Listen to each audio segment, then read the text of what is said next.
దీపావళి పర్వదినాన్ని సిక్కు ధర్మాన్ని పాటించే వాళ్ళు ఎంతో పవిత్ర దినంగా బందీ చోర్ పర్వదినంగా జరుపుకుంటారు.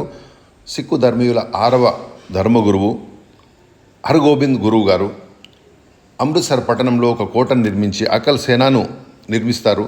ఈ అకల్ సేనా మొఘల్ పరిపాలకులు ఒక ముప్పుగా భావించి అప్పుడు పరిపాలకుడైన జహాంగీరు గురువుగారిని కారాగారంలో పెట్టడం జరుగుతుంది. గ్వాలియర్ ఫోర్ట్లో గురువుగారితో పాటు 52 మంది హిందూ రాజులను కూడా కారాగారంలో పెట్టడం జరుగుతుంది. తర్వాత ఒక సంధి కుదిరి కేవలం గురువుగారిని మాత్రమే విడుదల చేయడానికి జహాంగీర్ ఒప్పుకోగా అప్పుడు గురువుగారు దానికి సమ్మతించరు. తనతో పాటు 52 మంది హిందూ రాజులను కూడా విడుదల చేయాలి అంటారు. అప్పుడు జహాంగీర్ గారు నీ యొక్క చొక్కాను ఎంతమంది అయితే పట్టుకోగలరో వారిని మాత్రమే విడుదల చేస్తానంటారు. అప్పుడు ఒక ప్రత్యేక చొక్కాను తయారు చేపించి దానికి 52 కుచ్చులు ఏర్పాటు చేయడం జరుగుతుంది. ఆ విధంగా 52 మంది రాజులు 52 కుచ్చులు పట్టుకొని అందరూ విడుదలవుతారు. అప్పుడు హర్గోబింద్ గురువు గారు కారాగారం నుంచి అమృత్సర్కు విచ్చేయగా అమృత్సర్ నగరం అంతా దీపాలు వెలిగించి స్వాగతిస్తారు. స్వర్ణ మందిరం అమృత్సర్లో దీపాలు వెలిగిస్తారు. నగర సంకీర్తన గావిస్తారు. అన్నదానాన్ని నిర్వహిస్తారు.